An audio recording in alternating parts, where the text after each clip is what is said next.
立法院冻结了民进党政府拿到1000多亿的预算了啊，冻结以前就是很容易就解冻了，报告就解冻了，但是民进党就在为了鼓吹大罢免，就一直讲啊，冻三加起来2000多亿等等啊，那所以国民党每天讲你赶快送来啊，送来我们就给你解冻啊，就不送，哦，就要把这个大罢免这个火烧起来。好，那昨天按照沈富雄委员的讲法呢，是说现在他已经看得差不多了，罢免的1阶段、2阶段，他大概该达的部分达到了，全部送给你，全部送给你啊，一次来1380亿，以前从来没有这样，以前各部会自己送嘛，准备好就送，他不要啊，1584啊，1380亿一次送来，全部送出来，立法院你赶快给我解冻，你不是叫我天天送吗？我本来不要送的，是你们拜托我送了啊，好吧，应你们的要求送去了啊。那国民党团是说呢，早知今日何必当初？你早了送来不是好吗？民进党有自己的步骤，有他的策略，所以呢，国民党就是说，你知道，国民党现在被民进党取个这个名称叫做绿共，绿共自己挡自己，还骗人民哦，你们自己挡自己不送，还骗老百姓说我们挡你哦。那而且呢，粉专是说官员是不是下令更新数据？哦，什么意思哈？文化部的这个发信叮咛公务员。说呢，解冻报告内容请再浏览一次，确认不会有被解读成早就写好现在送的字眼。换句话说，他们已经都写好了。事实上，也有一些部会跟立委层，我们都写好了，只是上面没有叫我们送，我们不能送啊。上面一个命令一个动作。哦，这些部会哦，现在跟小孩子一样，部会首长那是古时候一品大员呢，那个是很重要的，在清朝戴红顶子的，按照赵耀东的讲法，就现在变成哦。哎，真的不知道怎么讲啊，真是美下于光，好吧？这个说是不是早就写好解冻报告？牛许婷委员说呢，初步了解，真的有吹哨者哦，的确有里面这样说的啊。那么另外呢，行政院说不送我们不送啊，因为呢你要求我们自删啊，我们怎么自删？我们删不了啊。哦，其实自删为什么删不了呢？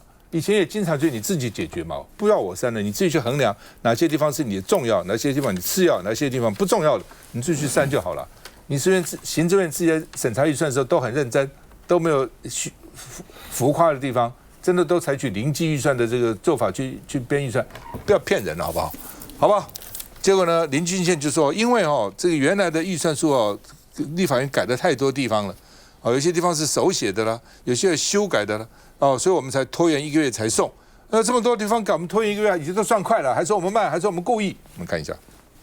我们会要求行政院各部分解冻案一律全送出来，请立法院短时间内全部解冻。第一次谈到预算解冻案，卓院长这是要绝地反攻吗？看来为了要反驳，再也质疑，下令各部会不能提出解冻案的声音。卓荣泰边看着报告，念出有1584项的冻结案，共1381亿，全送出，要立法院短时间内来解冻。院长，解冻案什么时候要送出？希望立法院多久内完成这个解冻案？据了解，主计总处陆续通知各部会，并启动行政作业，会尽快送出。只院长这动作是直接梭哈吗？不就更证实了过去确实有压案的情况？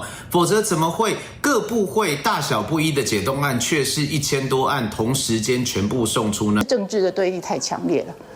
那或者说他们要执行现在所谓大罢免，他们做了一些宣传之用，这是很不当的，不对。这个沟通要很多时间呢。再把预算球丢回立法院，再也喊话会继续来监督。廖伟杰，就是说我们这几个月啊，每天在电视上看到所有的什么蓝白3预算啊、大罢免的这个闹剧，我们就会知道，今天赵大哥一开场就讲了，就是说原来这是一个大罢免的一个番外篇。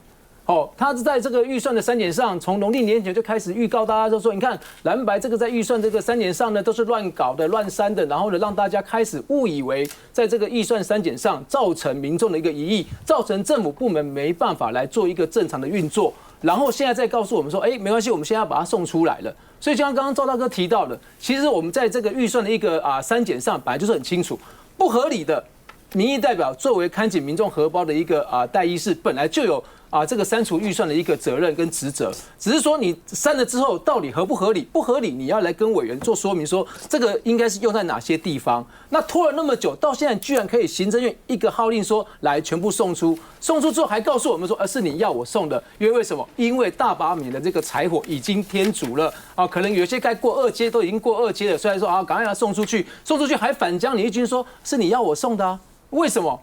那为什么在过去这个过程当中你不赶快送？包含刚刚讲说什么用手写的字迹潦草修改之书，大家这听得下去吗？尤其当时还一直扣我们国民党帽子说，哎呀，你们连删多少钱都没有统计出来。现在民政院不是统计出来了吗？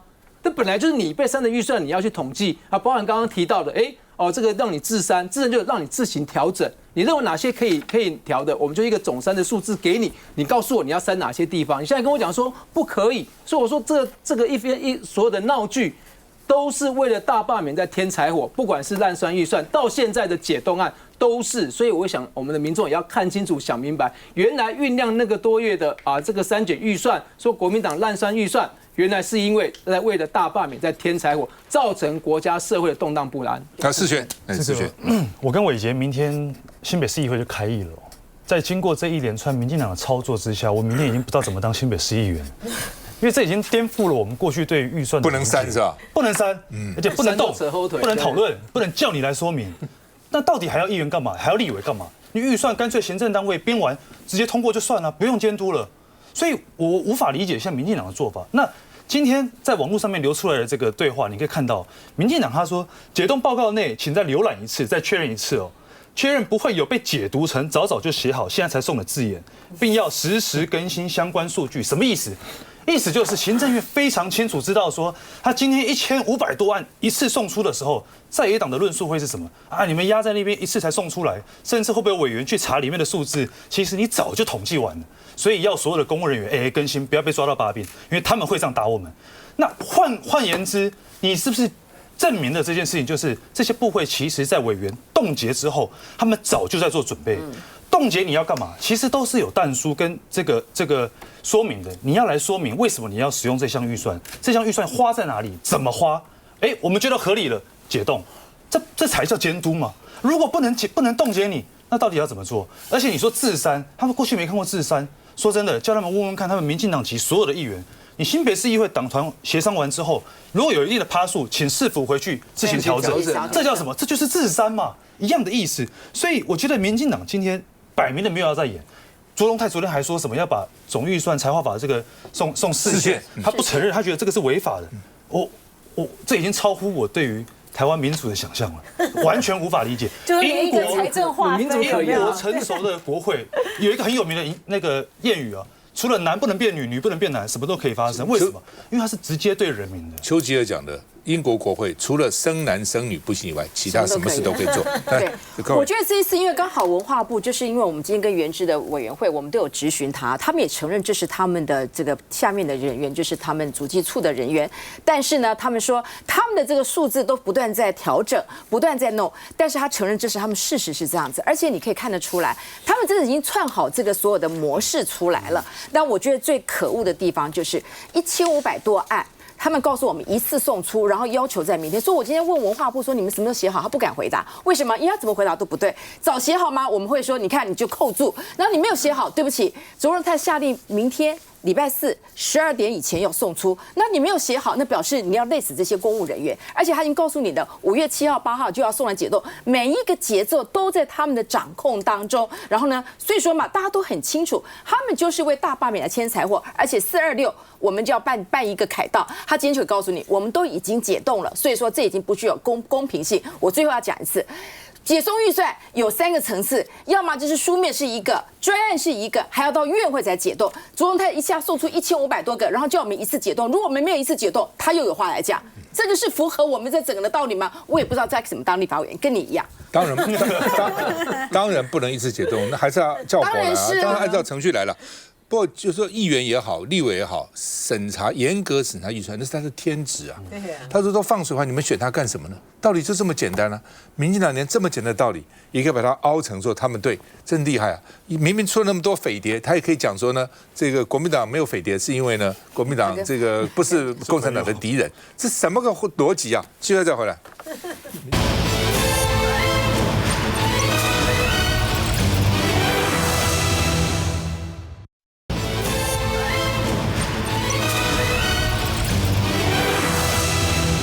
好，赖清德说，第一阶段对美国谈判顺利了，政府会全力保护国内产业。那谈的怎么样？跟谁谈？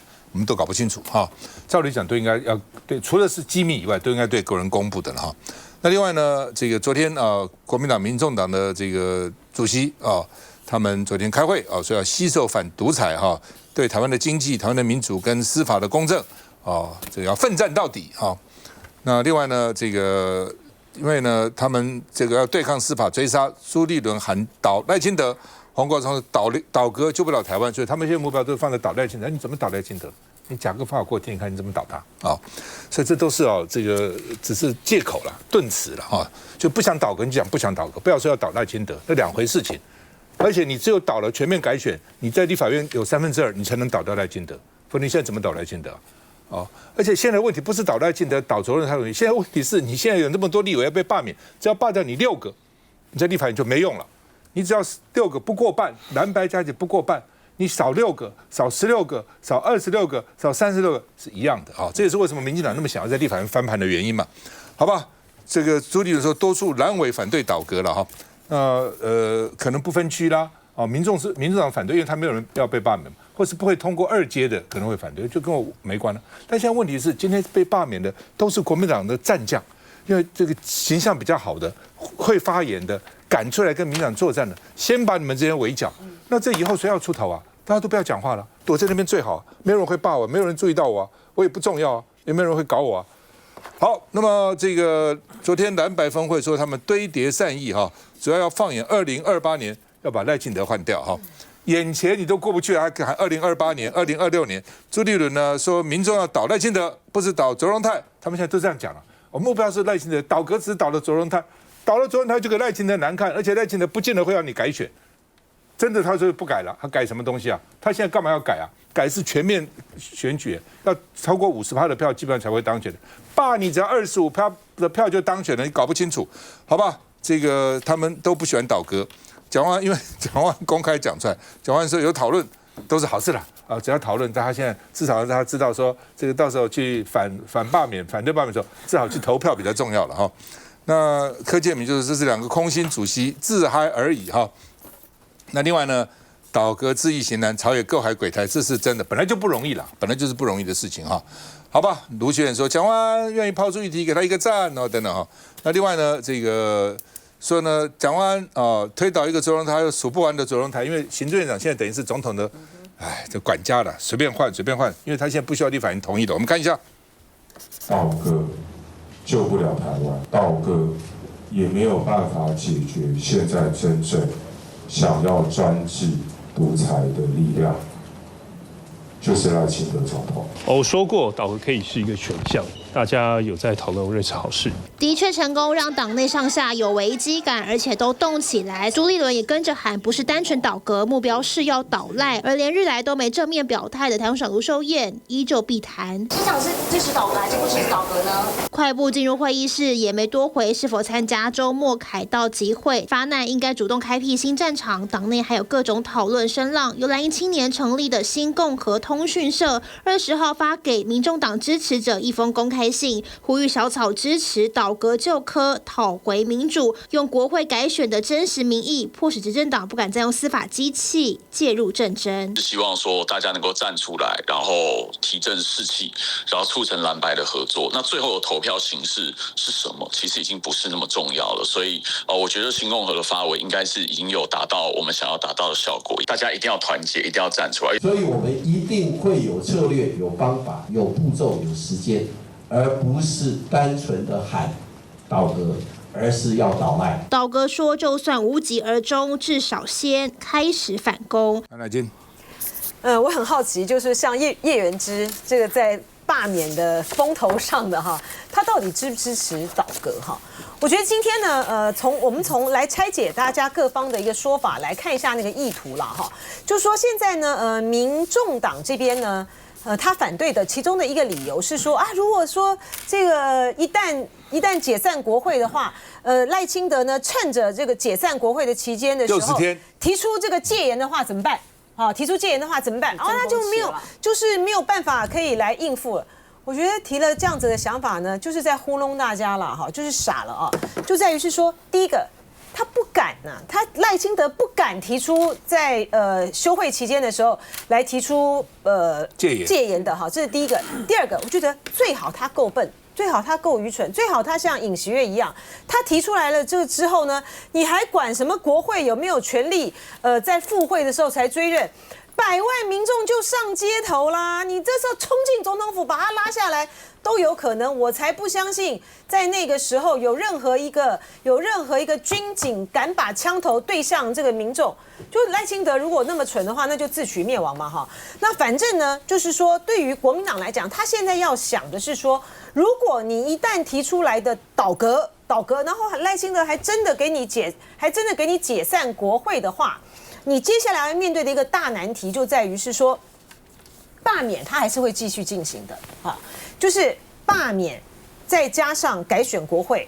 而罢免的这个日期，因为中选会选举日期啊、罢免日期都掌握在中选会的手上嘛，所以罢免呢必然早于重新选举国会。那所以呢，被罢免的，像比如说叶元之，他们就碰到一个很困难的一个状况。如果说呢，他们被罢免掉的话呢，他就不能够参加这个国会改选的这一场战役，然后就会使得国民党在这个区域里面，你可能就会面临说哇无人可选的一个状况。那所以说，国民党如果要因应这样子的一个状况的话，你可能就要提出一个，我提名叶元之，同时又抱准一个人。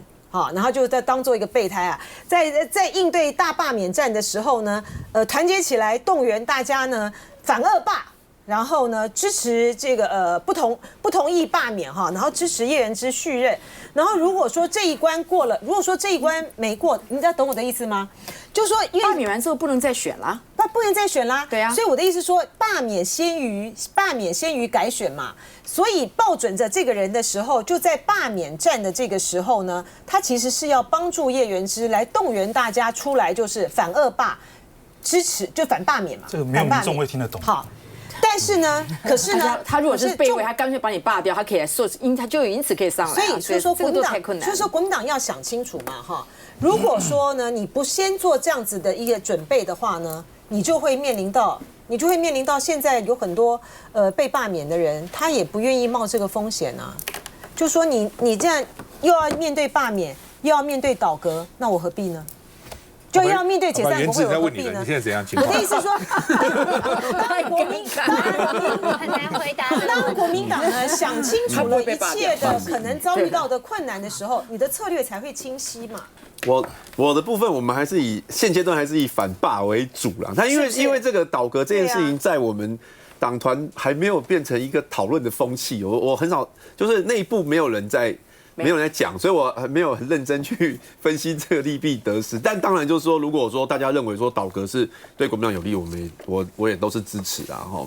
那不过我觉得这个，我想讲一下，在赖清德刚刚讲说他都对美现在谈判很顺利啦，哈，说一定会保护我们的产业。我是觉得这个就是一个大内宣呐，因为像川普他第一时间去跟日本谈的时候，他也是说很满意哈，有很大的进展。可是后来石破茂就打他脸了，石破茂就说根本就没有这回事，他绝对会长期抗战，去跟美国好好的谈，而且绝对会站在保护日本的产业的这一块。所以赖清德直击的大内宣。然后刚刚讲倒阁哦，倒阁我觉得比较奇怪一点是，我看到吴思瑶跟柯建铭，当国民党喊出要倒阁这个声音出来的时候，他们忽然觉得说，哎呦，这个民进党不会随你们起舞啦，甚至于柯建铭还酸言酸语啊，就是说这是空心主席自嗨啊，不是啊，这个我有点颠覆我本来的记忆耶。我的印象当中，之前在立法院都是他们在喊倒阁啊，他们都一直呛我们说你敢不敢，你敢不敢，甚至于卓荣泰都在呛。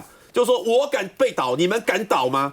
之前是他们在挑衅我们，就说国民党只要提倒阁，他们完全支持。现在怎么当国民党有喊出倒阁风向，他们忽然说了，说我不会随你起舞，那谁还会相信你民进党讲的话？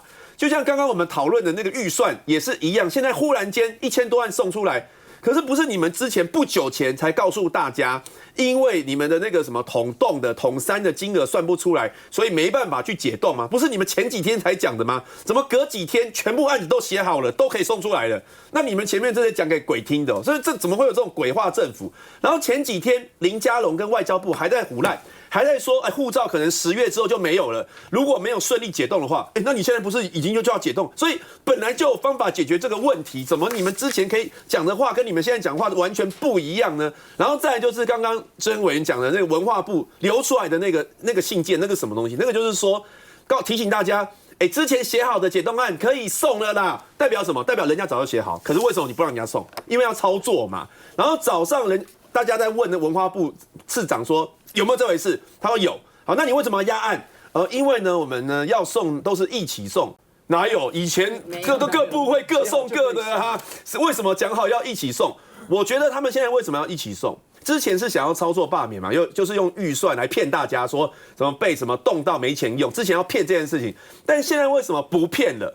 因为最近超多吹哨者，政府内部的吹哨者跳出来哦，像那个文化部那个信件为什么会流出来？因为文化部的人看不下去嘛，就觉得你这个政府莫名其妙为了搞政治斗争，连预算都不解冻，把它流出来的。更前一点呢，有一个基层的公务人员讲说你是什么烂民进党，明明解冻案都已经写好了，为什么不让我们送？他们担心说所有的政府的公务人员看不下去，一个个跳出来，担心呐，所以赶快送。所以像这个政府真的很烂呐，那只是说很可惜啦，要倒只能倒周荣泰，如果要倒赖清德，就赶快一起倒了。倒赖清德要2/3嘛，基本上乃金刚讲日期，我刚查了一下哦。那一阶就是成立以后呢，60天内要2阶完成，完了以后60天内要投票。对啊。但这个倒阁的话呢，这个倒了以后10天之内，行政院长就要召集。决定要不要这个解散国会，60天内就要解散，2个月，60天解散以后就要投票了，立刻投票。对，所以谁先谁后不一定，要看那个时间怎么竞合。但是你想想看，在这个民进党这个掌握中选会的情形之下，他当然会选择要先罢免再重选，对他比较有利嘛。他就在这个罢免的这个时候呢，你杀的，比如说叶元之被杀掉了，然后你国民党又没有一个准备的一个人选参加接下来的这个立委选战的话，那国民党在那个区域不就是空掉了吗？没有，可是你如果现在没有办法准备好，2个月你也没有办法准备好，所以这个论点基本上因为国民党现在要想清楚的就是说，你现在遇到一个困难。现在比如说对叶元之来讲，他可能就会觉得说那我现在这样太复杂了，那我就是还是先面对罢免来比较好。国民党里面很多人也是这样想啊。那你如果是硬是往这种不解决问题而只想困难的情形之下的话，你就没有办法下倒阁的动员令啦。基本上，民进党如果不想去全面选举，他根本不要宣布改选。重新改选，不解散国会就解决了嘛？他换个行政就好了。但是这样的话，民进党就很糗嘛。你很糗啊！你搞了半天，你都是假的嘛？是啊，对不对？所以我在讲说，潮水退，这是要谁没穿裤子？搞半天，民进党没穿裤子，一个个露个屁股在那边给他看，给他笑。对，你讲了半天，说要什么来？因为对民进党来讲，他全部重选干什么？他现在好整以暇，看你国民党10几个，最多可能20个、10几个通过2阶被罢免。你根本通不过民进党几个嘛，2个就不错了，5个就很好了。然后呢，他就看你，他全部围剿你啊，对不对？然后呢，你只要25%就把你罢掉了，选举还有50%，对他来讲，他干嘛重选呢？他当然不要啊，对不对？他2阶都过了，还是重选什么东西呢？但是问题是，你就糗他，你就逼他嘛，你要花被动为主动，就让你难看嘛。主要目的就是看你的，你给吹牛吹了个半天，对不对？每次的民进党事先就讲，你给我倒啊倒啊。当国民党现在有人喊出倒的时候，民进党就说谁说我们要倒啊？我们没有说要倒啊。马脚就露出来了嘛，休息一下再回来。对。